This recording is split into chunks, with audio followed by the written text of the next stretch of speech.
di sini tidak menggurui atau apapun, saya di sini juga berbagi, belajar. Kalaupun ada salah dalam bicara saya minta maaf sebelumnya, karena memang semuanya proses. Kalau saya bilang club 1, kita tepuk 1 kali. Kalau kita club 2, berarti kita tepuk 2 kali. Kalau kita club 3, kita 3 kali. And then kita kalau club 4, kita tidak tepuk tangan.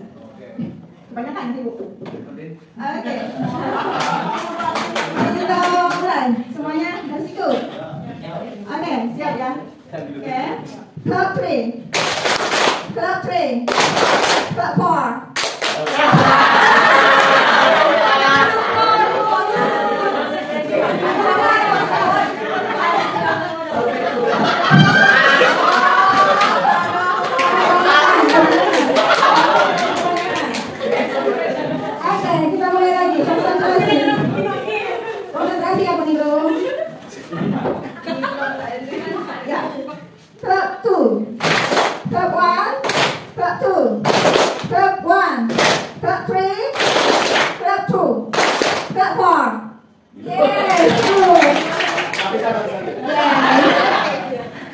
Berarti sudah bagus konsentrasinya. Kalau konsentrasinya sudah bagus, kita bisa mulai.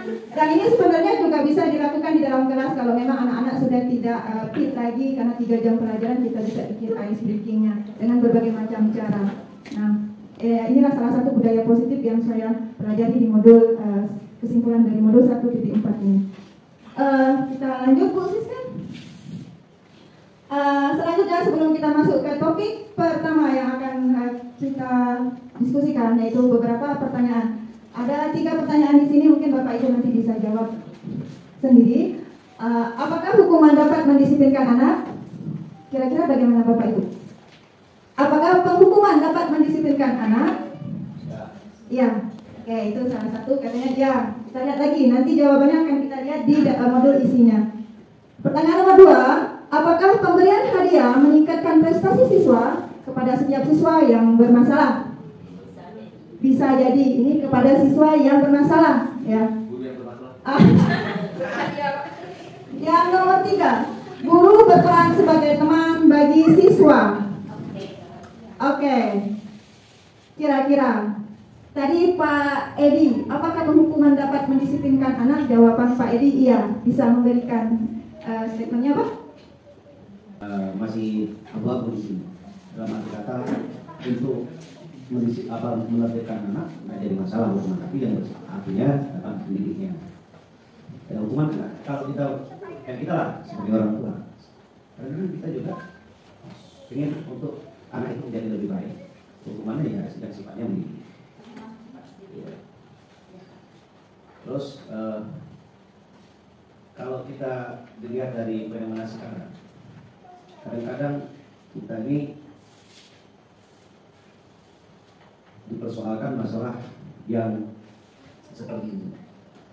Kadang-kadang kita menyampaikan dengan penuh, tapi tanggapan anak-anak kadang-kadang berbeda. Sehingga yang terjadi di lapangan seperti sekarang adalah hidup siswa itu turun drastis. Kita perbandingkan dengan zaman dulu. Zaman dulu hukuman tidak jadi masalah, yang sekarang ini tidak jadi masalah. Kalau saya katakan ketika saya zaman sekolah, ya walaupun seperti itu hukumannya, tapi tujuannya baik. Tidak perlu mencapai pasal mata dan sebagainya. Tapi dengan adanya yang seperti sekarang ini, kadang-kadang guru itu suka untuk masuk ke melihat daripada undang-undang perlindungan anak dan sebagainya. Padahal sebenarnya tujuan guru adalah ini merubah karakter-karakter anak itu menjadi lebih baik. Fenomena sekarang inilah yang harus seperti apa cara penanganannya. Masalahnya kadang-kadang takut dilihat di media sosial sekarang. Guru kadang-kadang ingin mendisiplinkan anaknya saja, akhirnya guru itu dilaporkan. Nah inilah yang harus menjadi untuk pembelajaran untuk kita. Nah, itu saja. Terima kasih. Oke, bagus untuk Pak Edi. Terima kasih jawabannya. Nanti untuk jawaban selanjutnya kita lihat di slide-nya ya Pak ya. Oke, dan apa pemberian hadiah meningkatkan prestasi siswa tadi? Kira-kira ada yang mau memberikan tanggapan? Pak Pur tadi? Ya baiklah. Jadi seperti apa hadiah apa meningkat prestasi siswa itu seperti kita sering menghukum, itu kan kalau salah dihukum. Jadi kalau berprestasi diberi reward. Nah, jadi memang itu, jadi jangan sampai kita beri satu tadi ada salah dihukum. Pada waktu berprestasi kadang-kadang kita lupa ada yang juara, tidak minimal kita panggil di depan. Ini anak kita mewakili SMP 1 juara 1 bulu tangkis. Mungkin dipanggil di depan mereka sudah bangga, diberi buku 1 lembar atau perlu duit 1 lembar yang merah. Itu akan menarik karena sering saya dengar Pak, aku tidak diberi apa-apa. Itu kan menunjukkan bahwa kita belum atau kelupaan memberi reward. Jadi kepada siswa yang bermasalah di saya tidak, artinya yang bermasalah tadi mungkin mereka diperhatikan, jadi mungkin ada bisa berubah, tapi tidak istilahnya tidak semuanya, tapi dirasa bisa, karena kalau siswa yang bermasalah itu diperhatikan dengan pelan-pelan. Mungkin cara kita mungkin pertama kasar, tapi jangan ditinggal, didekati terus, mereka akan dekat dan tenang, karena cara tenang itu pada pengajarnya itu akan menarik bagi mereka. Kebalikannya kalau anda senang dengan bapak ibu gurunya akan susah. Jadi saya rasa bisa meningkatkan prestasi, namun tidak jamin tapi bisa sebagian besar saja itu. Jadi sekali lagi untuk bapak ibu guru kita, anak kita berprestasi sekecil apapun kita tampilkan pada upacara dan sebagainya, karena masih ada beberapa yang kelewatan. Dan pernah minta saya minta pasaran dari itu. Jadi mewakili saja, karena saya artinya akan melihat perhatian kita dengan apa yang dekat. Jadi Pak kita 200 kali dari sini bahwa punya itu. Kalau tidak mau dekat, tidak minta hadiah. Muridnya itu mau minta hadiah sama guru yang dekat dengan dirinya. Guru berperan sebagai teman bagi siswa. Bu Indira mungkin bisa memberikan statementnya. Terima kasih. Di sini peran guru berperan sebagai teman bagi siswa itu bisa. Terkadang kita sebagai guru itu perannya banyak sekali. Jadi bukan sebagai pemberi materi meningkatkan kemajuan siswa, tapi juga sebagai pendidik yang akan nanti merubah karakter siswa sendiri. Untuk itu guru tidak semata-mata sebagai pengajar yang harus diikuti. Mungkin ada kalanya guru juga harus berperan sebagai teman bagi siswa. Dengan begitu siswa akan lebih dekat dan bisa menyampaikan apa yang ada di pikiran mereka. Siswa bisa terbuka pada gurunya. Nah, di sisi lain guru juga berperan sebagai orang tua yang harus membimbing mereka ketika mereka punya masalah. Nah, guru juga sebagai pemberi ilmu ketika mereka bertanya. Jadi guru itu sebagai tempat bertanya juga. Nah, jadi kalau guru berperan sebagai teman bagi siswa wajar saja dan harus kita lakukan. Itu saja. Terima kasih Bu Indira telah memberikan jawaban untuk pertanyaan nomor 3. Tadi apakah penghukuman dapat mendisiplinkan anak, apakah hadiah bisa meningkatkan prestasi siswa, dan apakah guru berperan sebagai teman itu bagi siswa itu baik. Nanti kita akan lihat jawabannya. Oke, kita lanjut Bu Siska. Nah, inilah budaya positif yang ada di sekolah kita. Ada 6 di sini. Budaya positif adalah perwujudan dari nilai-nilai atau keyakinan universal yang diterapkan di sekolah.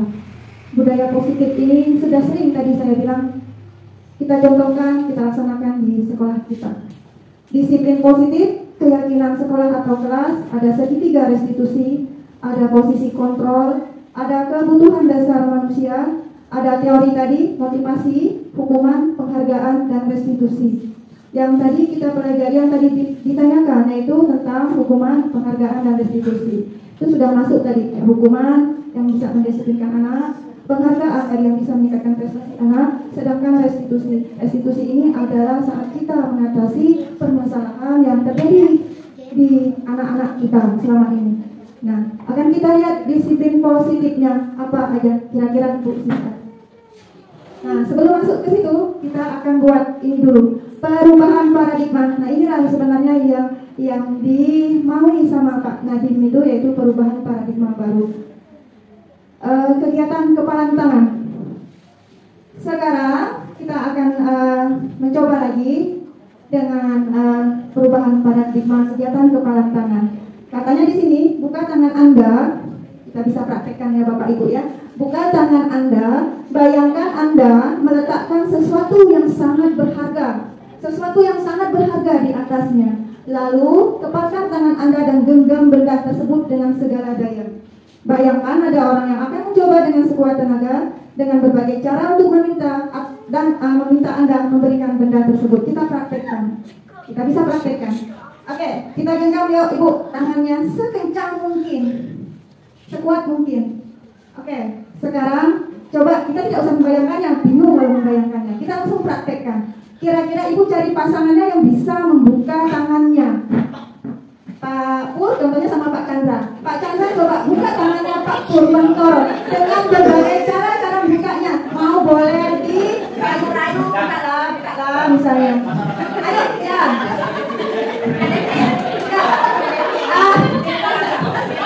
Itu berganti dong, Oh, ya itu buka. Ayo kita coba Bapak Ibu. Bu Eni mungkin bisa sama Bu Eti.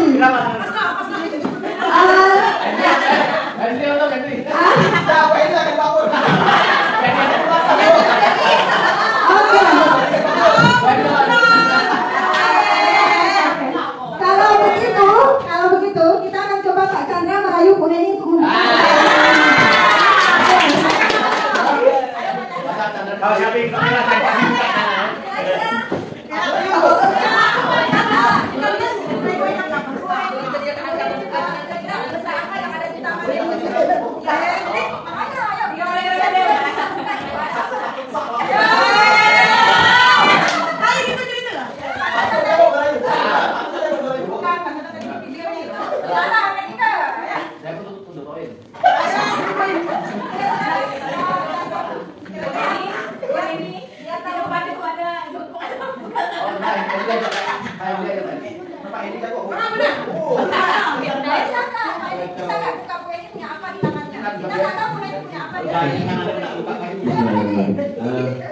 sebelumnya Bu Eni ingin bertanya dulu, Bu Eni ada sesuatu yang sangat berharga sebenarnya di tangan Bu Eni. Nah, yang berharga itu bisa Bu Eni sebutkan sangat berapa berharga gitu? Nah, sebelumnya kan kita harus tahu seberapa berharga yang dipegang dari Bu Eni ini. Kira-kira seberapa berharga Bu Eni sehingga sampai tidak mau dilepas deh.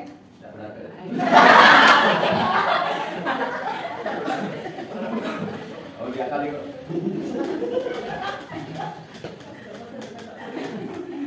Ayo Bu Eni.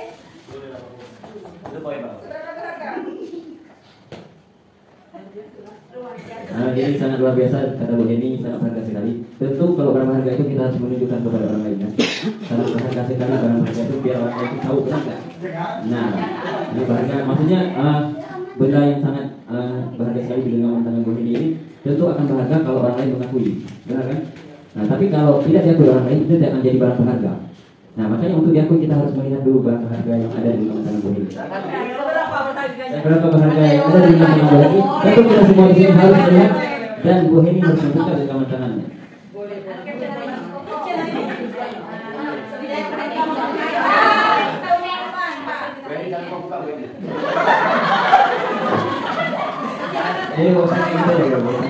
Selebihnya angkanya Bu Eni lebih pro dari saya.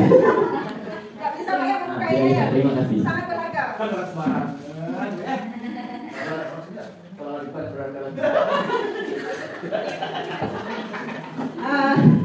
Baiklah, nah itu tadi kepala tangan kita, sekuat-kuatnya kita menggenggam itu, tidak ada orang yang bisa melepaskannya kecuali kita sendiri. Mau dirayu, mau diapakan, kita sendiri yang bisa mengontrol tangan kita itu terbuka atau tidak.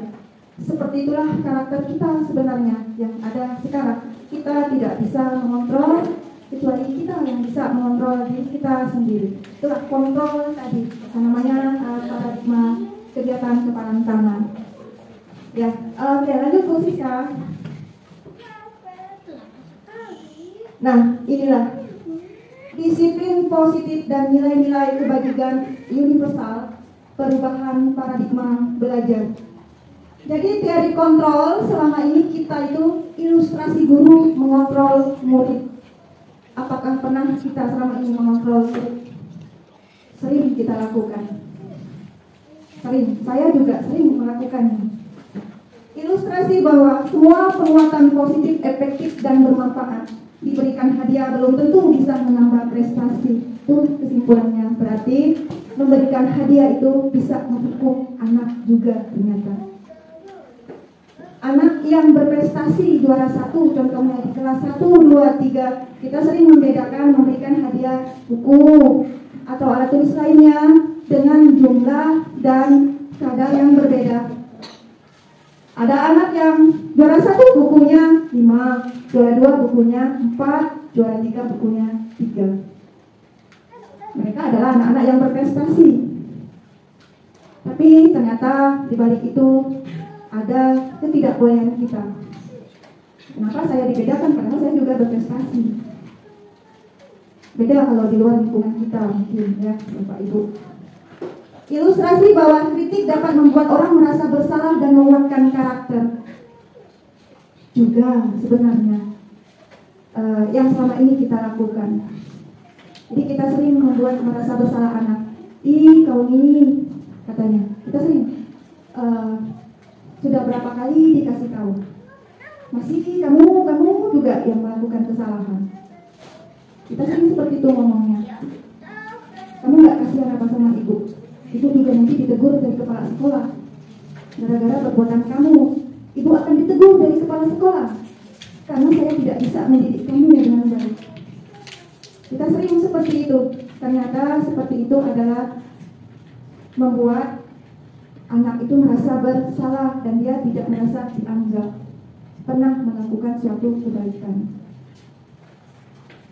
Ilusi bahwa orang dewasa memiliki hak untuk memaksa.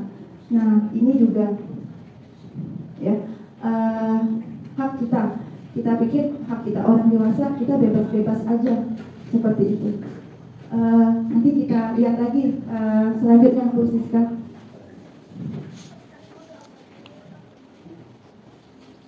Perubahan paradigma stimulus respon itu sama dengan teori kontrol. Bisakah kita mengontrol seseorang? Seperti itu. Teori kontrolnya seperti itu, stimulusnya responnya seperti ini. Kita mencoba mengubah orang agar berpandangan sama dengan kita. Seringkah kita lakukan untuk murid-murid kita ya? Sedangkan teori kontrol paradigma baru yang harus kita lakukan yaitu kita berusaha memahami pandangan orang lain tentang dunia. Jadi itu teori kontrolnya. Stimulus responnya, perilaku buruk dilihat sebagai satu kesalahan.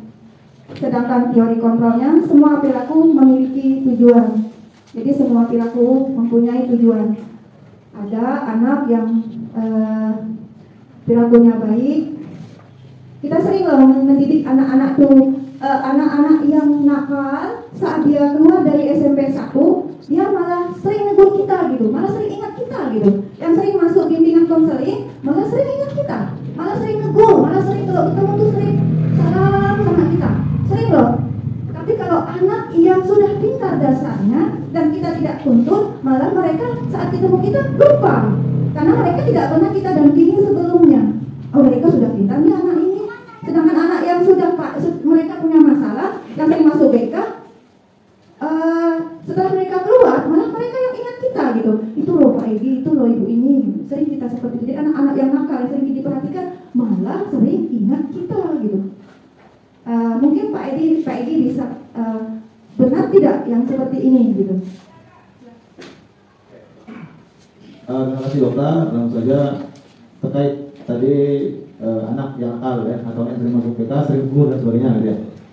Pada beberapa kesempatan memang ada ya, dan saya sendiri yang mengalami anak yang 2 tahun lulus ya, yang sekarang kelas 2 SMA SMK, dan yang lulus ya, lulus. Jadi memang anak-anak yang sering masuk PK, sebenarnya di PK pun kadang tidak semuanya di punishment ya.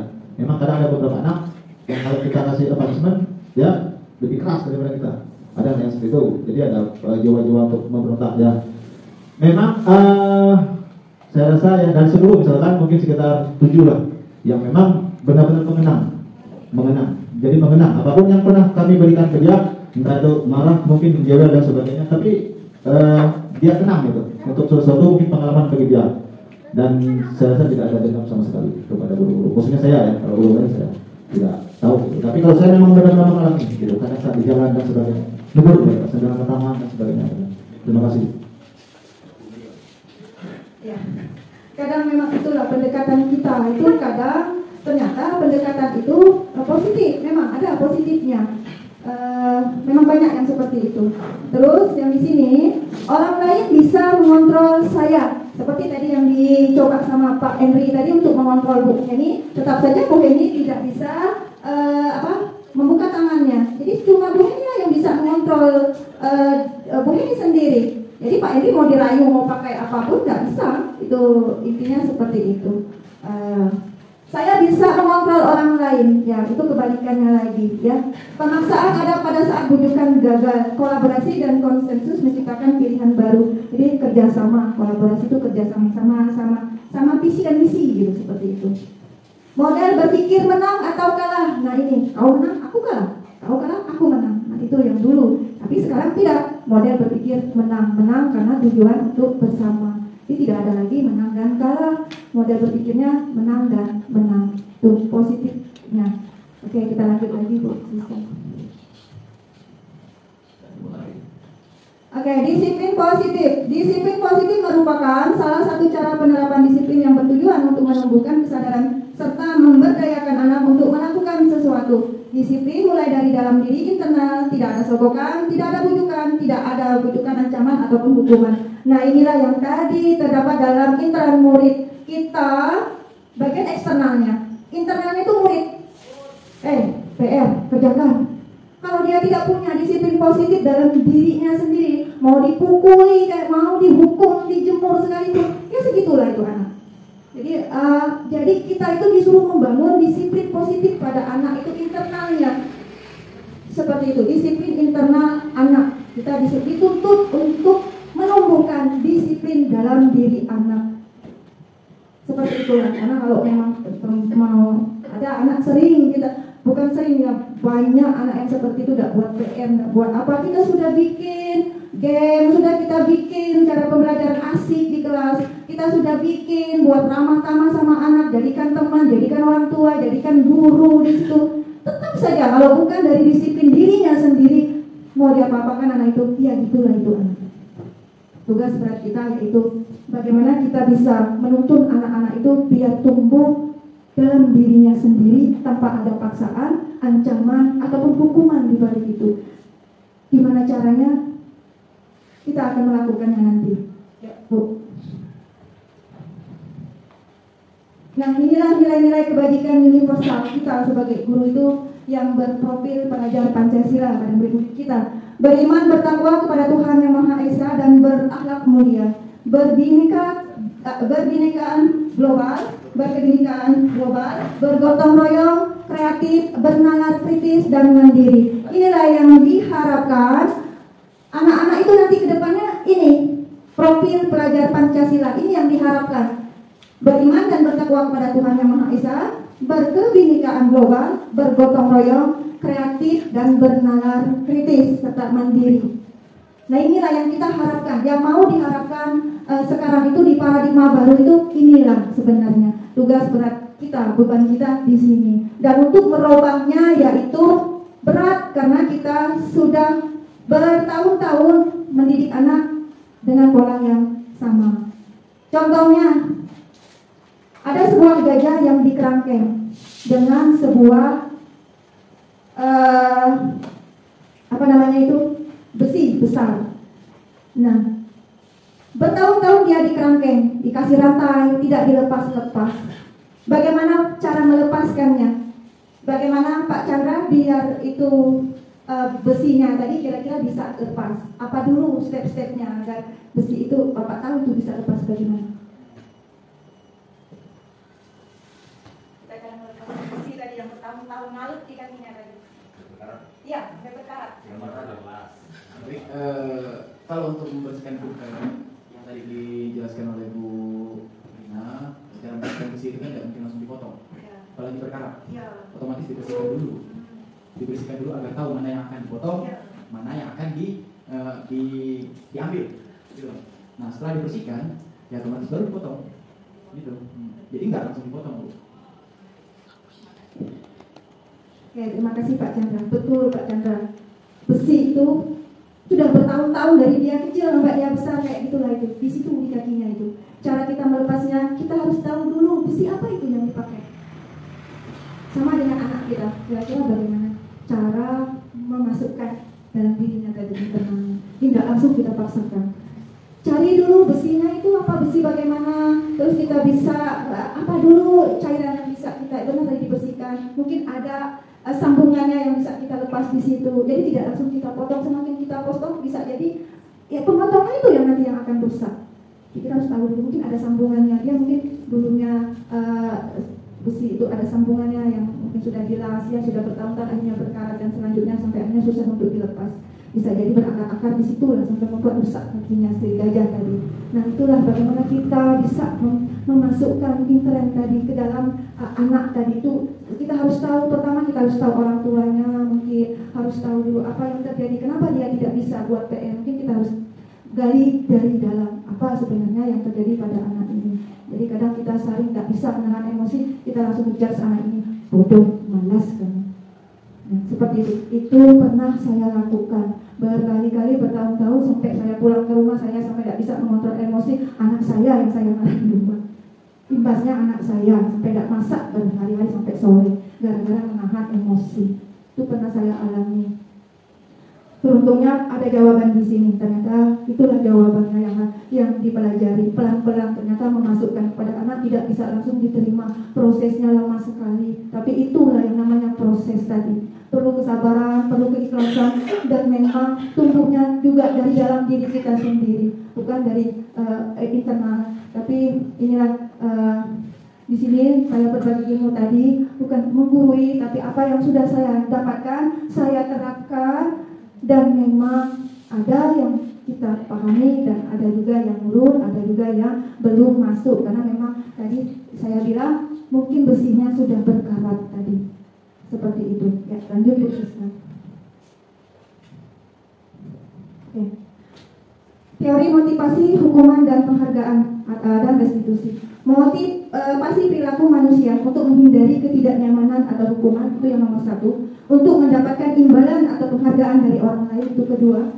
Untuk menjadi orang yang mereka inginkan dan menghargai diri sendiri dengan nilai-nilai yang mereka percaya. Motivasi perilaku manusia. Nah itu tadi untuk menghindari ketidaknyamanan atau hukuman. Pernah ya kita manut aja murid di kelas kita suruh bikin kelompok. Kamu kelompok itu ya, mau nggak mau kamu harus itu kelompok kamu. Padahal di situ tidak ada kenyamanan sama sekali. Padahal tujuan kita di situ itu kan ada anak yang pintar. Kamu bisa belajar di situ. Kamu bisa belajar sama dia. Kan nanti kamu bisa itu sharing di situ biar nilai kamu juga bagus. Itu sering kita lakukan dengan anak-anak didik kita. Ternyata itu membuat ketidaknyamanan mereka dan sebenarnya itu juga hukuman buat mereka. Oh ternyata saya ini tidak ada apapun ya. Gitu. Jadi mereka sudah menyimpulkan sendiri. Apalagi kalau kita sudah memilih-milihnya dalam satu kelompok tadi, kamu yang pintar, kamu yang tidak, kamu yang pintar, kamu yang tidak. Dalam satu kelompok ya Bapak Ibu, dalam satu kelompok pembelajaran. Untuk mendapatkan imbalan atau penghargaan dari orang lain ini juga murid-murid kita. Sering kita, nanti kamu kalau kamu dapat jawab ini, ibu kasih bintang, ibu kasih permen. Nah seperti ini. Nah saat kita tidak memberikan imbalan, dia akan tidak ada termotivasi lagi. Nah itu terus harus kita lakukan sebenarnya imbalan tadi itu. Kalau tidak kita lakukan, mereka tidak akan termotivasi lagi. Jadi itu seperti menghukum mereka sendiri. Memang mereka menjadi termotivasi pada waktu itu, tapi selanjutnya mereka akan berpikiran bahwa imbalan penghargaan tadi itu hanya sebatas ini aja, tidak bisa berlangsung lama. Nah, jadi nanti sampai kebesarnya mereka kalau tidak ada imbalan nggak usah kita, ngapain kita harus ikut-ikut, kan ada hadiah. Itu sering kita, anak-anak tuh sering kayak gitu. Kita kasih juga mereka hadiah yang itu, dapat ini, jalannya jauh-jauh dapat ini, datanya kayak gitu. Kami lah jalan, sering kita lihat, sering di situ. Padahal itu kan sebuah hadiah. Jalan kita, gila kepak-kepak, ada dapat dua hadiahnya. Dah ada rezeki kau lah, kata kawan kayak gitu. Jadi mesti gimana ya Bapak Ibu, kadang kita juga bingung karena itu memang sudah ada dalam semua lingkaran sekolah kita. Jadi kadang ada imbalan yang memang bisa mendukung anak terus untuk menjadi orang yang mereka inginkan dan menghargai diri sendiri dengan nilai-nilai yang mereka percaya. Jadi mereka bisa percaya diri gitu. Kalau sudah tumbuh internalnya ya untuk menjadi orang yang mereka inginkan dan menghargai diri sendiri dengan nilai-nilai yang mereka percaya. Tuhan seperti itu. Yuk lanjut Bu Siska.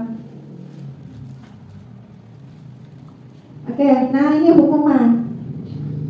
Apa itu hukuman? Hukuman bersifat tidak terencana atau tiba-tiba.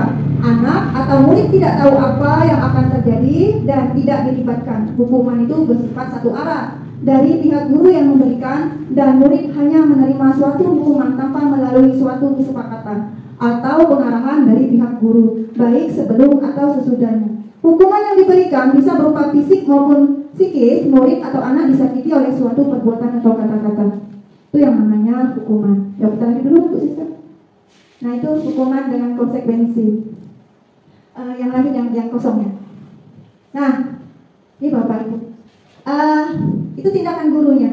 Mungkin Bapak Ibu nanti bisa menjawabnya kira-kira. Mencatat 10 kali dalam buku kalimat saya tidak akan terlambat lagi karena terlambat ke sekolah. Itu hukuman apa konsekuensi? Mencatat 10 kali dalam buku. Hukuman. Ya. Lari mengelilingi lapangan sekolah 2 kali karena terlambat hadir di sekolah. Pak Bun?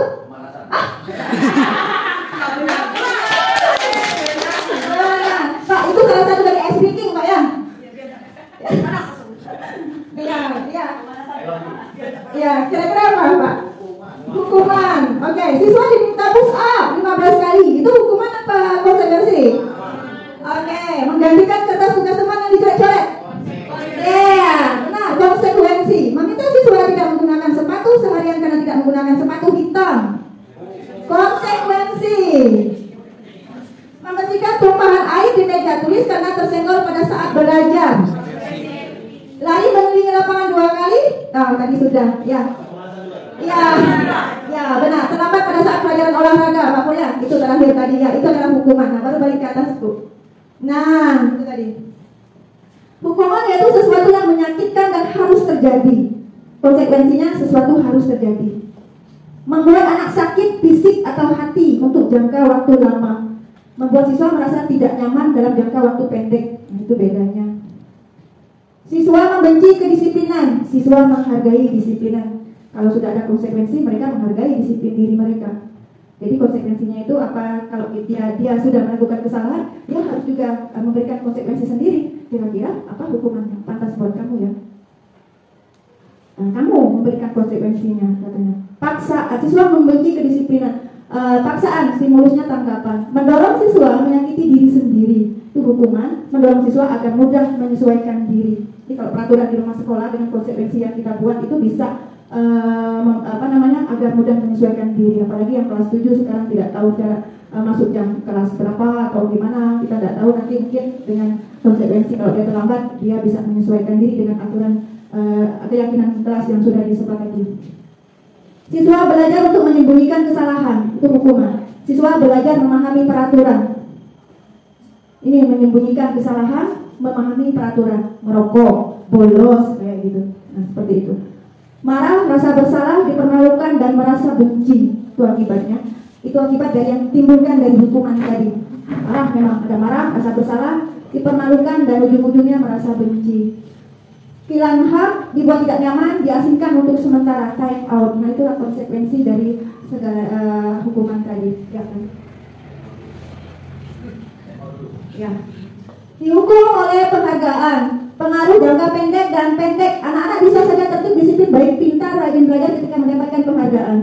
Nah, itu dari Pak Pur, pengaruh dihukum oleh penghargaan tadi maksudnya. Dihukum oleh penghargaan tadi maksudnya seperti itu. Penghargaan dapat merusak hubungan. Penghargaan mematikan kreativitas. Penghargaan mengurangi kualitas.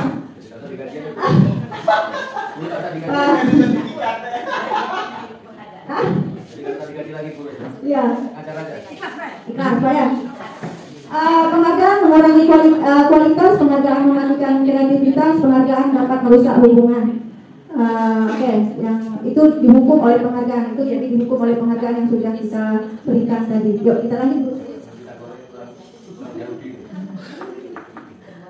Nah ini adalah konsekuensi. Tadi konsekuensi itu sudah terencana atau sudah disepakati, sudah dibahas dan disetujui oleh murid dan guru. Umumnya bentuk-bentuk konsekuensi dibuat oleh pihak guru dan murid sudah mengetahui sebelumnya konsekuensi yang akan diterima bila ada pelanggaran.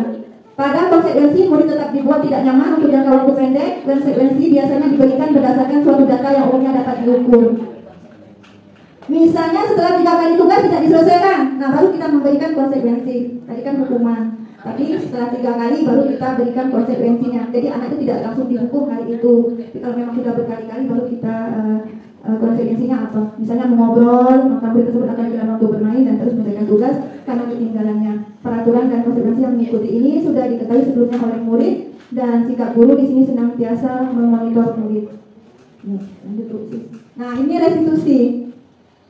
Restitusi ini segitiga restitusi sebenarnya kalau kami ngomongnya bagus sekali kita terapkan. Sebenarnya sudah kita lakukan untuk menyelesaikan masalah pada anak, tapi kita adanya biasanya paling awal, tidak di akhirnya nanti. Kita lihat restitusi adalah proses menciptakan kondisi bagi murid untuk memperbaiki kesalahan mereka. Ini restitusi. Restitusi juga merupakan proses kolaboratif yang mengajarkan murid untuk mencari solusi masalah mereka. Jadi kalau anak itu terlambat, mereka cari solusinya, terus apa kira-kira mereka yang harus mereka lakukan setelah itu. Jadi kita nyari masalahnya, kita cari gali dulu masalahnya. Kenapa kamu terlambat? Dan saya bocor. Kamu tahu nggak misalnya keyakinan kelas mana yang sudah kamu ini perbuat terlambat, misalnya disiplin waktu. Terus kira-kira kalau ini konsekuensinya apa?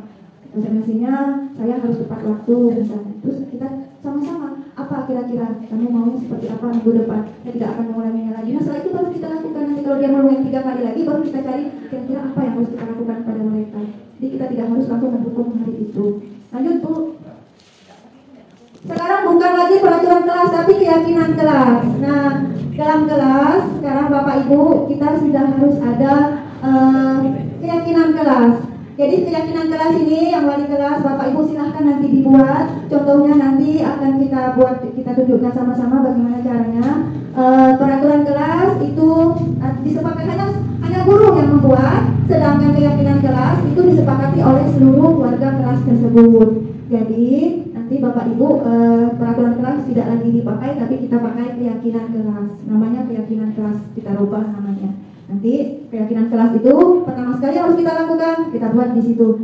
Tidak ada kalimat negatif dalam pembuatan keyakinan kelas. Misalnya jangan buang sampah sembarangan, itu tidak dipakai lagi di peraturan kelasnya, tapi dibuat sekarang buanglah sampah pada tempatnya. Jadi tidak ada lagi kalimat negatif, semuanya sudah positif. Jadi jangan mencontek. Nah, apa keyakinan kelasnya? Kerjakan tugas sendiri. Jadi tidak. Kita buat nanti, itu wajib Bu ditempelkan di dalam kelas. Karena inilah profil pelajar Pancasila tadi yang kita sesuaikan tadi. Nanti Ibu buat harus tanda tangan. Tanda tangan Ibu terus bisa cap jempolnya, bisa cap jari 5 jari. Tempelkan, buat yang bagus, mungkin bisa dibuat banner itu loh Pak. Banner, disitulah buatnya. Kesepakatan kelas, banner kecil, tempelkan di tempat yang memang benar-benar bisa dilihat anak. Jadi itu kesepakatan kelas kita, itu loh keyakinan kelas kita, tidak lagi peraturan. Tempel di dinding. Nanti tanda tangan mereka, dicap jempolnya itu, cap jempol, tanda tangan mereka. Itulah keyakinan kelasnya yang kita buat. Dan itu harus dibuat sebenarnya Bapak Ibu. Saya juga belum buat, belum ada contohnya. Baru selesai kemarin di 1.4 ini keyakinan kelas dan mau buat. Nanti kita buat sama-sama. Tadi Bapak Ibu mau kesini lagi sama komite ya? Ya, Pak Sama mau kesini lagi sama ketua komite katanya. Ya, bentar lagi Pak.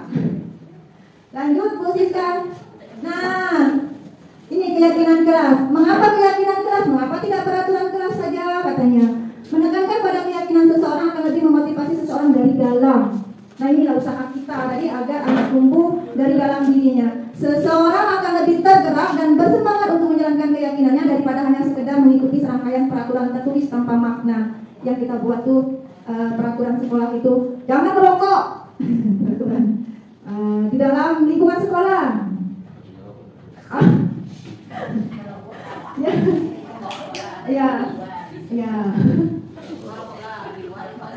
Ya merokoklah di luar lingkungan sekolah, ya. Ya. Murid-murid. Murid-murid pun demikian, mereka belum mendengarkan dan memahami arti sesungguhnya tentang peraturan-peraturan yang diberikan. Kira-kira apa nilai-nilai kebajikan di balik peraturan tersebut, apa tujuan utamanya, dan menjadi tidak tertarik atau takut sehingga hanya sekedar mengikuti serangkaian peraturan-peraturan yang mengatur mereka tanpa memahami tujuan mulianya. Memang kita peraturan dibuat oleh diri kita sendiri dan dilanggar juga oleh diri kita sendiri. Kadang di kelas itu anak-anak kita buat peraturan di sini, datang tepat waktu, yang kita juga yang melanggar. Itu memang yang terjadi. Saya juga meyakini itu. Kira-kira sampai di sini ada yang perlu didiskusikan dulu, belum nanti masuk ke video pembelajaran kita. Kira-kira Pak Egi ada yang perlu kita tanggapi sama-sama masalah anak-anak kita belum? Ya, kita lanjut ke video saja Bu Siska nanti. Nanti baru kita masuk ke sini.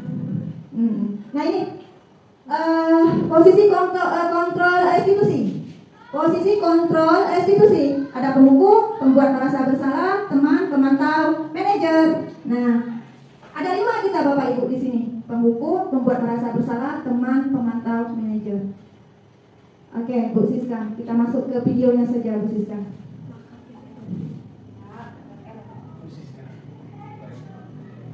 Kira-kira di manakah kita ya? Posisi kontrol kita di mana ya kira-kira? Kita lihat. Saya juga dulu sebelum memahami video ini, saya di sini.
Itu video yaitu tentang penghukum, guru sebagai penghukum. Jadi ada 5 tadi, ada penghukum, pembuat merasa bersalah, terus sebagai teman, dan juga tadi sebagai apa Bu Siska tadi?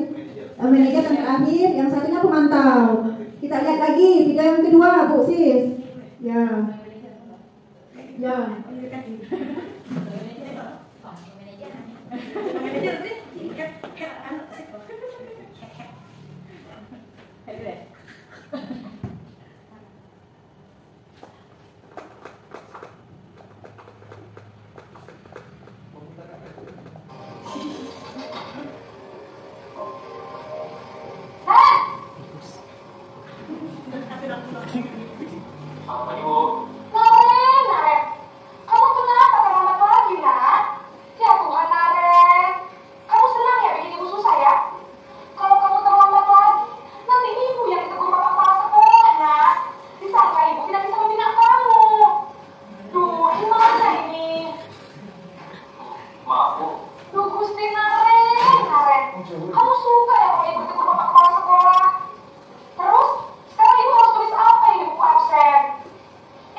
Masih ada 2. Jadi nanti dari 5 video ini, dari 5 tadi kira-kira kita ada di posisi mana, kita bisa tahu nanti. Dan yang lagi yang nomor 3. Sudah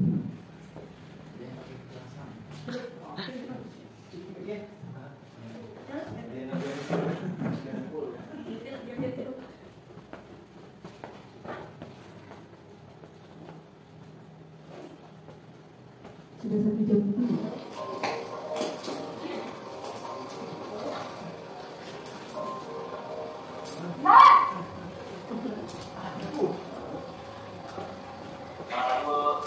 Wah, sudah jam berapa ini, Nak? Selamat pagi ya, sayang. Iya, Bu. Ibu saya ngomong saya, Bu. Kamu malah menyalahkan kamu. Kamu bukannya anak-anak yang paling kencang. Kok udah lambat sih? Iya, Bu. Saya memang malah bangun tadi. Jadi, biarpun saya lincah, tetap kena kencang, Bu. Sudah sana. Nanti lain kali larinya lebih kencang lagi ya. Biar gak terlambat lagi. Bikin seneng ibu. Demi ibu. Bisa kan? Bisa lah, Bu. Ya sudah sama. Sekarang udah sih. Saya tahu. Kamu ini adalah saja. Tidak se-ekstrim itu. Saya tak se-ekstrim itu juga. Oke, itu video yang ketiga. Masih ada lagi 2. Nanti ya lanjut Bu Sis.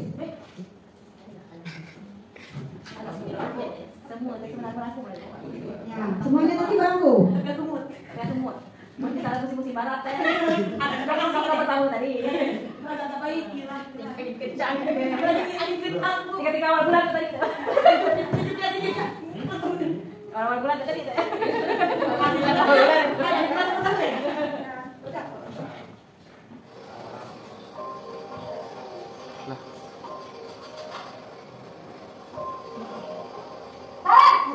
Ini tadi.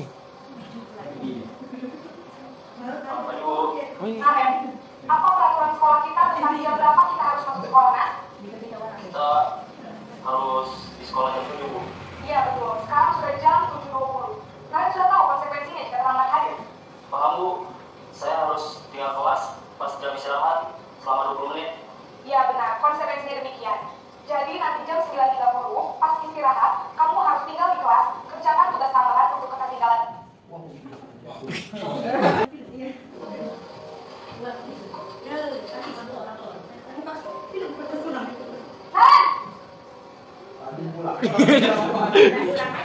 Aduh, Sampai ya. maaf, Bu. Saya terlambat. Iya, sekolah masuknya jam 7, sekarang sudah jam 7.20. Jadi sekarang bagaimana ini, Nare? Maaf, Bu. Saya lupa setel alarm saya semalam. Baiklah, menurut kamu, keyakinan sekolah yang mana yang perlu kamu tingkatkan? Menghargai diri sendiri dan orang lain mungkin ya, Bu. Setuju. Jadi, apakah kalian yakin bisa menghormati tersebut? Ya, Bu. Saya memang Iya, Bu. Jadi, masalah terlambatan ini. Maunya sih Saya seperti itu. tidak lupa menyetel alarm saya, Bu. Baik, kalau kalian lupa menyetel alarm di rumah, ada orang yang kira-kira bisa bantu mengingatkan tidak? Ada, Bu. Kakak saya, Kak Emma. Ada lagi selain Kak Emma? Selain Kak Emma, ada ibu saya. Baik, jadi yang mengingatkan Naren adalah Kak Emma dan ibu kalian.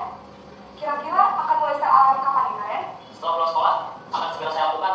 Baik, jadi Naren akan setel alarm untuk bangun besok pagi dan akan diingatkan oleh kakak dan ibunda Naren ya. Ada lagi yang mungkin perlu dilakukan, Naren? Agar tidak terlambat bangun lagi. Tidak ada, Bu. Baik, Naren. Terima kasih untuk kerjasama kamu. Sekarang kamu perlu kembali ke kelas untuk belajar. Baik, Bu. Terima kasih. Posisi manajer adalah posisi kontrol yang disarankan untuk membimbing murid memiliki sikap disiplin yang positif, yaitu murid yang mandiri, bertanggung jawab, dan dapat memecahkan masalah. Tujuan dari posisi ini adalah agar murid dapat berefleksi atas tindakannya. Guru akan menghapus memberikan pertanyaan-pertanyaan. Baiklah.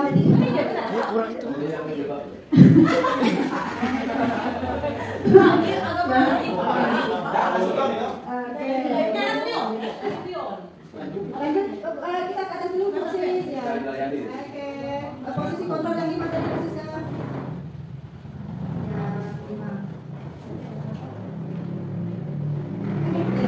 Ya. Nah, tadi kita sudah menonton singkat video tentang posisi kontrol restitusi. Bapak Ibu, mungkin saya juga cenderungnya tidak ke manajer. Saya akui, saya tidak ke manajer. Untuk itulah dengan adanya ini berusaha untuk menjadi manajer bagi murid-murid saya. Kira-kira dulunya kita posisinya sebagai apa ya?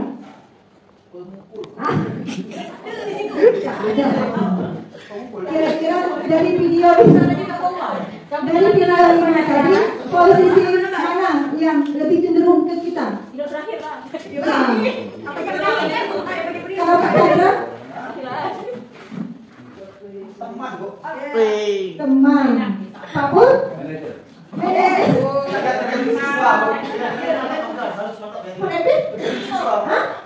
Apa itu? Tak ada Bu, cuma 5. Iya, kenapa ya? 5. 1 dan 3, penghukum dan teman. Bu Iin? Teman. Bu Iin? Teman. Bu Susi?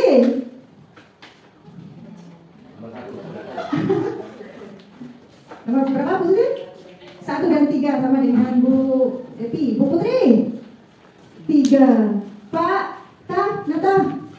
1 dan 3. Kita kebanyakan di sini 1 dan 3. Saya sendiri juga seperti itu. Kalau lagi emosi, saya penghukum jadinya. Kalau saya lagi happy, saya teman jadinya. Nggak masuk yang namanya pemantau, apalagi mau manajer. Ya. Jadi emang seperti itu. Saya juga seperti itu. Di awalnya seperti itu. Sekarang berusaha untuk menjadi manajer. Berusaha, sulit sekali, nggak gampang. Aduh, sulit luar biasa. Sulitnya karena kita nggak bisa mengontrol emosi, mengontrol diri. Kita tidak bisa, kita langsung aja tidak mau tahu dia mau terlambat karena apa. Kita nggak mau tahu dia nggak mau PR karena apa. Kita nggak mau tahu. Yang penting PR harus selesai dibuat. Kita nggak pernah nanya kadang kita nanya kenapa PR tidak dibuat. Karena wajah kita juga sudah nggak enak dilihat dari dia, jangankan mau jawab, nengok kita penunda. Iya, emang seperti itu.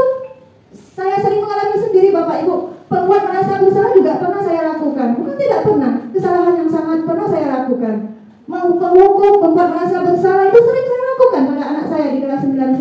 Merasa bersalah itu sering kita lakukan. Memang iya, tidak dipungkiri, tapi mungkin tidak sebanyak penghukum. Anak saya sering, kalau murid di kelas 9, anak saya sering masih kayak gini, kamu udah sholat zuhur, nanti ibu lagi yang disalahkan, ditegur ibu yang tidak bisa ngatur kalian. Iya Pak, di penjara Pak ya? Itu salah. Ya, itu kadang kita pembuat merasa bersalah tadi sering kita lakukan, memang benar sering kita lakukan. Nah itu tadi yang posisi kontrol restitusi tadi ya Bapak Ibu ya. Jadi sekarang kita berusaha untuk menjadi manajer untuk murid-murid kita semua. Pertama, mereka datang terlambat kita tanyai, tapi dengan kita punya prinsip. Tidak boleh kita kalau sudah jadi manajer, seorang manajer itu kita memang punya prinsip. Kalau kamu dihukum. Jadi kita maksudnya itu harus teguh pendirian. Wajah kita juga bukan wajah yang buat anak-anak jadi takut. Bagaimana ya buat dia segan. Kalau takut beda dengan saat kita disegan dari anak-anak. Belajar itu proses. Aduh, lama sekali prosesnya, tidak langsung tumbuh sebenarnya. Jadi kita sama-sama belajar Bapak Ibu ya. Kita sama-sama mengingatkan. Kalau misalkan kita sama-sama berkolaborasi ya. Kalau kita misalnya salah, kita sama-sama mengingatkan ya Pak Edi ya. Saya juga mungkin kan nanti Pak Edi kan lebih anak sebelum masuk sudah ada dulu tesnya. Tidak mungkin kita bisa tanya sama Pak Edi keluarganya awal bagaimana anak Pak Edi ya. Mungkin keluarganya ada yang broken home ya. Kita nggak tahu, kita tanya dulu sebelum kita membuat keputusan untuk menghukum anak-anak kita tadi. Jadi sebenarnya kita memang harus standby dengan anak-anak Bapak Ibu. Kita memang harus melihat mereka setiap waktu saat mereka berada di luar. Tanggung jawab kita besar sekali saat kita dititipkan anak-anak mereka kepada kita.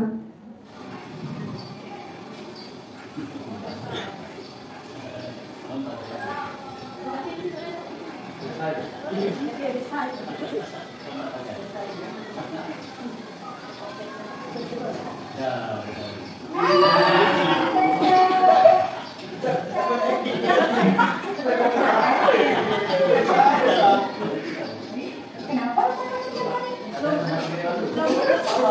Dari teman-teman kamu sering memperkosa katanya. Makanya ibu kesini mau ngecek. Kalau ibu boleh tahu, apa kira-kira yang menyebabkan Deska lompat hargai? Sering terlambat. Ibu tahu, ibu kita dulu sering terlambat kalau pergi ke sekolah. Tapi mungkin ibu tidak akan melakukan hal yang sama seperti Deska. Deska kan lompat gagal. Kenapa Deska lompat? Takut. Takut sama siapa? Takut sama guru. Ya, stop dulu. Oke, itu awal videonya anak itu terlambat. Anak ini terlambat, kita cari dulu masalahnya kira-kira. Berarti umur mempengaruhi ya? Ya, umur mempengaruhi. Ya.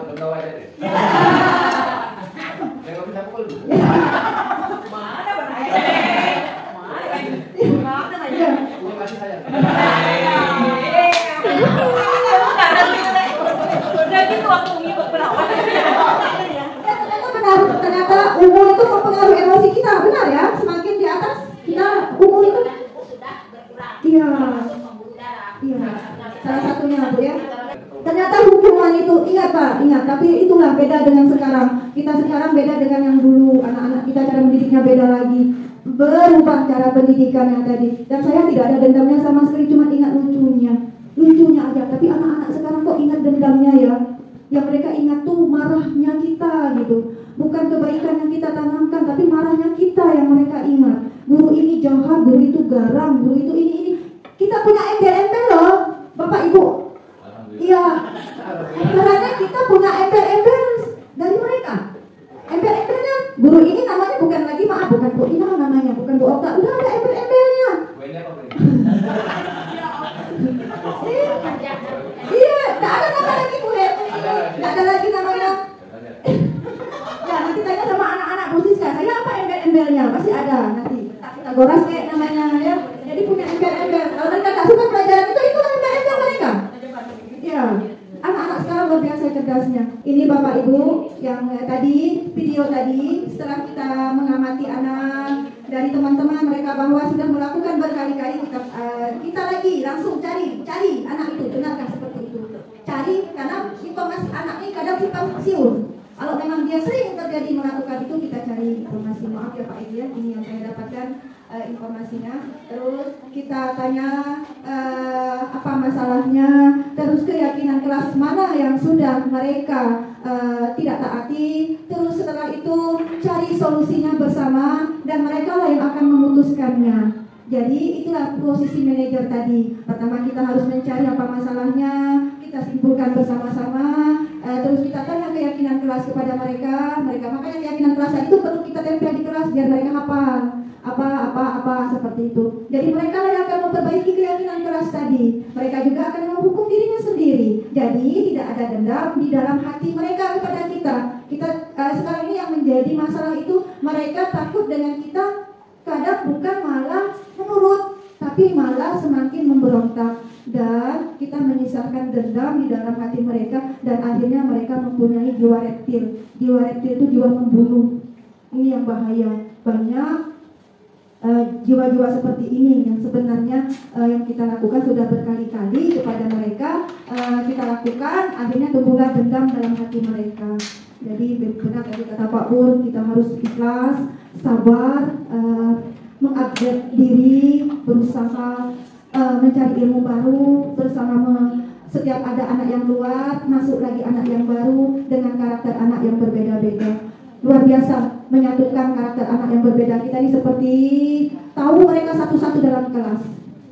Nah ini penghukum tadi, posisi kontrol penghukum. Seorang penghukum bisa menggunakan hukuman fisik maupun verbal. Orang-orang yang menjalankan posisi penghukum senantiasa mengatakan bahwa sekolah memerlukan sistem atau alat yang dapat lebih menekan murid-murid lebih dalam lagi. Guru-guru yang menerapkan posisi penghukum akan berkata, patuhi aturan saya, atau awas, kamu selalu salah. Nah ini jangan kita bawa ke anak-anak ya Bapak Ibu, jangan sampai kita menghujani dendam dalam hati mereka dan menjadikan mereka menjadi punya jiwa reptil dalam diri mereka. Jadi jangan kita sampai menumbuhkan jiwa reptil tadi, mereka benci ke kita dan akhirnya membunuh itu kata dasar, kata lainnya, tapi membunuh itu banyak, bukan membunuh langsung plek mati gitu, tapi ada yang lainnya di balik itu. Lanjut Ibu, yang posisi yang kedua, bukan video. Nah ini posisi merasa bersalah tadi, yang merasa bersalah itu tadi. Membuat rasa bersalah pada posisi ini biasanya guru atau orang tua akan bersuara lembut. Pembuat rasa bersalah akan menggunakan keheningan, jadi membuat orang lain merasa tidak nyaman. Jadi kayak tadi saya berikan contoh tadi, nanti ibu dipanggil lagi, ibu dipanggil dari kepala sekolah gara-gara kamu. Nah seperti itu bahasa yang tidak boleh kita ucapkan ke anak-anak. Jadi mereka merasa kecewa dan tidak disayangi atau tidak diperhatikan. Padahal banyak hal-hal yang baik yang mereka sudah pernah lakukan. Mungkin seperti itu. Yuk lanjut Ibu. Nah posisi teman, nanti ada Ibu di posisi kelima ini ada posisi yang boleh kita lakukan, yang tidak boleh kita lakukan. Jadi kita mulai menyetopnya. Nah yang posisi teman tadi ya ini, ayo bantulah demi Bapak ya. Ayo ingat tidak bantuan Bapak selama ini. Nah ini yang didongkan juga kita harus hati-hati. Hal ini mungkin timbul adalah murid hanya akan bertindak untuk guru tertentu. Jadi kebanyakan guru hanya menghargai guru-guru tertentu. Tapi saat dia tidak kenal, tidak diajarkan, mereka tidak bisa, tidak hormat, ditegur pun tidak. Ya, seperti ini. Jadi kita melakukan pendekatan, jadi seakan mereka itu sama kita ada, yang lain tidak ada, nggak ada urusan dengan guru lain. Padahal tidak seperti itu. Jadi saat kita seperti ini itu bisa menimbulkan ketergantungan murid itu kepada guru tersebut. Jadi ya itulah pandai-pandai sekarang kita mengolah. Pemantau ini posisinya dapat diartikan bahwa guru sebagai pengawas atau pemantau. Hanya pengawas dan pemantau saja mereka, tapi kadang mereka tidak membagikan apa konsekuensi dari hukuman dari kesalahan. Jadi cuma pemantau aja, dari jauh dipantau, anak itu dilihat, tapi selanjutnya tidak gitu. Hanya itu aja pemantau ini. Bagus juga sebenarnya dipantau, anak itu dipantau dan dicatat seperti itu, dipantau dan dicatat seperti itulah yang pemantau ini. Nah yang manajer tadi Bu Sis, nah manajer R-nya di bawah ya Bu Sis ya. Nah ini dia posisi manajer yang paling utama yang harus kita ada dalam diri kita tadi. Kontrol terakhir adalah manajer, yaitu posisi di mana guru berbuat sesuatu bersama dengan murid. Berbuat sesuatu bersama dengan murid, mempersilahkan murid, mempertanggungjawabkan perilakunya, mendukung murid agar dapat menemukan solusi atas permasalahannya sendiri. Jadi saya bilang tadi kalau dialah anak itu yang menghukum dirinya sendiri, bagaimana cara dia menghukum dirinya sendiri tadi. Seorang manajer telah memiliki keterampilan di posisi teman maupun pemantau ya Bapak Ibu. Dia sudah menjadi posisi teman ataupun pemantau. Jadi kita perlu pendekatan, sudah bagus sebagai teman, terus kita pantau anak itu. Nah seperti itu. Dan dengan demikian bisa jadi di waktu-waktu tertentu kembali kepada kedua posisi tersebut bila diperlukan. Jadi bisa jadi teman, kita buat kayak teman, dan bisa juga jadi pemantau nanti kisahnya. Kalau nggak bisa jadi manajernya, karena ada anak-anak yang nggak bisa kita pantau dengan manajer. Ada tertentu, tapi yang terbaik yaitu manajer. Manajer bersama ada anak buahnya.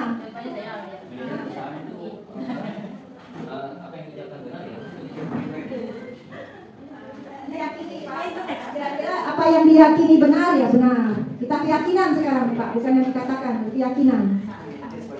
Ya, di situ katanya apa yang kita yakini. Di sini penekanan bukan pada kemampuan membuat konsekuensi, namun dapat berkolaborasi. Nah, bisakah kita berkolaborasi dengan murid? Sangat bisa. Kita sudah jadikan dia teman, sudah berkolaborasi ya nggak? Ya, sudah jadikan teman itu sudah menjadi kolaborasi. Dengan murid bagaimana memperbaiki kesalahan yang ada. Nah, dapat berkolaborasi dengan murid bagaimana memperbaiki kesalahan yang ada. Oke, baik Bu, yang bawahnya, yang mana yang perlu dilakukan, mana yang tidak. Bukan atas. Nah, ya. Bentar lagi Bapak ya, Bapak Ibu. Nah, Bapak Ibu, ini posisi kontrol yang disarankan. Posisi kontrol yang disarankan teman, pemantau, manajer. Teman, pemantau, sama manajer. manajer. Inilah posisi kontrol yang disarankan. Tidak diperbolehkan. Penghukum dan pembuat rasa bersalah. Benar Bu Siska, penghukum dan membuat rasa bersalah anak. Ya, masuk ke segitiga restitusi Bu. Ya, ini segitiga restitusi tadi Bapak Ibu. Kalau kita nanti punya anak didik yang bandel, yang kayak apa tadi, sebenarnya tidak ada yang nakal-nakal amat. Itulah selama proses saya 3 bulan ini menyesuaikan dengan modul 1 ini, banyak sisi positif yang saya dapatkan. Saya belajar dari apa yang sudah saya pelajari. Sebenarnya saya hanya Zoom setiap hari, tetapi seperti ilmu itu tidak Zoom Pak saya dapatkan. Seperti langsung saja masuk ke dalam diri saya dan saya merasa saya sudah melaksanakannya gitu Pak. Sudah saya tatap muka setiap hari, tidak menggunakan Zoom. Nah itulah saya merasa keuntungan mengikuti pendidikan guru penggerak ini. Bapak Ibu silakan nanti ikut. Kalau memang kita diberi kepercayaan menjadi kepala sekolah ke depannya, itu tidak ada urusan kita. Kita hanya menjalankan apa programnya saja. Ikuti saja. Baik buat kita ikuti. Saya juga sebenarnya tidak lulus itu seperti tidak tahu kenapa lulus. Berpikirnya mungkin saya memang perlu perbaikan, makanya saya dikasih lulus. Itu aja Bu. Saya mungkin perlu ilmu, jadi makanya saya dikasih lulus. Lanjut Bu Siska, segitiga restitusi nanti kita sama-sama. Ini tadi. Nih, langkah-langkah awalnya. Validasi tindakan yang salah, terus menanyakan keyakinan, terus menstabilkan identitas. Nah, mereka validasi tindakan salah tadi tanya, kenapa kamu sampai terlambat, kayak gitu. Terus menanyakan keyakinannya, kamu ingin jadi orang seperti apa, terus keyakinan kelas apa yang sudah kamu langgar, tanya terus. Baru yang terakhirnya menstabilkan identitas. Menstabilkan identitas itu yaitu mereka lah yang membuat hukuman mereka sendiri. Mereka lah yang akan mencari jawaban sendiri atas kesalahan yang mereka lakukan. Ya, masih ada nggak posisinya? Kesimpulannya kita sudah masuk di tahap akhir Bapak Ibu. Alhamdulillah sudah 2 jam setengah. Segitiga restitusi, kita bisa menyelesaikan masalah bersama siswa tersebut. Jadi bukan hanya kita yang menyelesaikannya, namun di akhirnya siswa tersebutlah yang menyelesaikan masalahnya dan mencari solusinya dengan keyakinan kelas tadi yang sudah kita sepakati. Ya Bapak Ibu, masalah keyakinan kelas mungkin kita bisa sama-sama buat. Setelah jadi keyakinan kelasnya tadi, kita buat tanda tangan. Tanda tangannya dengan cap jari. Cap jari bisa, cap jempol bisa, 5 jari bisa. Kalau mau bagus kata saya tadi dibuat banner. Banner langsung dipajang dengan foto-foto mereka di situ. Tempelkan yang benar-benar dapat dilihat mereka dan setelah itu dibaca sama-sama biar mereka tahu dari keyakinan kelas yang sudah dibuat seperti itu. Dulu ya. Jadi Bapak Ibu ya merefleksi. Jadi rupanya Bapak Ibu setiap kita selesai ngajar, kita wajib anak-anak itu kita berikan kertas lembar, kita buat bagaimana mereka merefleksi diri kita. Ya, minta maaf kalau ada salah dalam penyampaian. Terus terima kasih sudah 2 jam lebih saya diberikan waktu untuk berbagi ilmu. Semoga bermanfaat, bisa kita jalankan sama-sama, diamalkan sama-sama. Kalaupun saya ada salah dalam menjalankan ilmu saya, tolong tegur saya, karena saya akan selalu senang Bapak Ibu ditegur. Luar biasa saya senang karena ternyata dengan teguran, dengan kritikan saya bisa berdiri di sini. Pak Sarman, saya bisa berdiri di sini itu karena teguran Bapak, karena bukan karena saya selalu diberi hadiah, tapi karena saya selalu dikritik. Jadi saya berada di sini. Terima kasih, semoga bermanfaat ya Bapak Ibu semuanya. Itu saja untuk hari ini. Untuk Siska, untuk Bu Siska, terima kasih. Untuk Bu Nilo juga terima kasih. Ya.